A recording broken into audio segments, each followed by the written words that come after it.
Hello viewers, welcome back to my channel. Welcome to Rajshahi. আজকে আমরা এসেছি রাজশাহী অরোরা রেস্টুরেন্টে। অরোরার বেশ কয়েকটা ব্রাঞ্চ আছে, তো আমরা অরোরা 3-তে এসেছি। আমি এর আগে যখন রাজশাহীতে এসেছিলাম তখন আমি অরোরা 2-এ গেছিলাম। সেটা অনেক বড় একটা এরিয়া নিয়েছিল, বাট এটা একটা স্মল রেস্টুরেন্ট।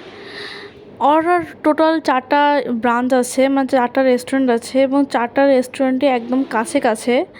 আপনারা যদি গার্লস স্কুল রোডে ঢোকেন রাজশাহীর, তাহলে ওখানে পরপর সিরিয়ালি সবগুলো রেস্টুরেন্ট দেখতে পাবেন।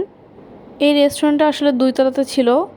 যদি আপনারা লোকেশন খুঁজে না পান তাহলে আপনারা গুগল লোকেশন ট্রাই করতে পারেন। গুগল লোকেশনে এদের ভালোভাবে দেওয়া আছে যে কোথায় কত নম্বর রেস্টুরেন্টটা। আপনারা মেনু কার্ডটা ভিডিওটা পজ করে দেখে নিতে পারেন।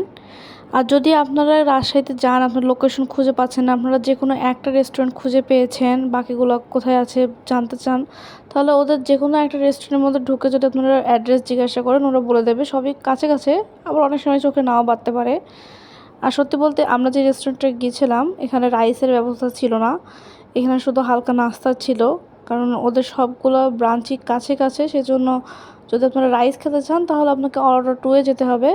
আর যদি আপনি মিট বক্স, ড্রিঙ্কস এগুলো যদি ট্রাই করতে চান, সিম্পল জিনিস, তাহলে এগুলো অরোরা 2-এও আছে, আবার অরোরা 3-তেও আছে।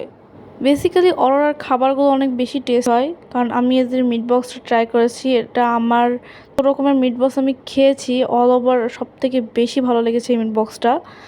আর কোল্ড কফি সব জায়গায় সেমই বানায়, এর জন্য কোল্ড কফিটা যেরকমের সবসময় খাই সেরকমেরই। যেহেতু এখন অনেক গরম পড়ছে, যদি আপনারা চান তাহলে আইসক্রিম না খেয়ে কোল্ড কফিও খেতে পারেন। যাই হোক, আজকের ভিডিওটা বেশি বড় না, ছোটো একটা ভিডিও, কারণ আমরা বেশি কিছু অর্ডার করেছিলাম না। যেহেতু আমরা একদিনের জন্য গিয়েছিলাম আর আমরা 2টা রেস্টুরেন্ট অলরেডি ভিজিট করেছিলাম, তো পেটে জায়গাও থাকা লাগে অত, তো এই জন্য বেশি কিছু অর্ডার করেছিলাম না।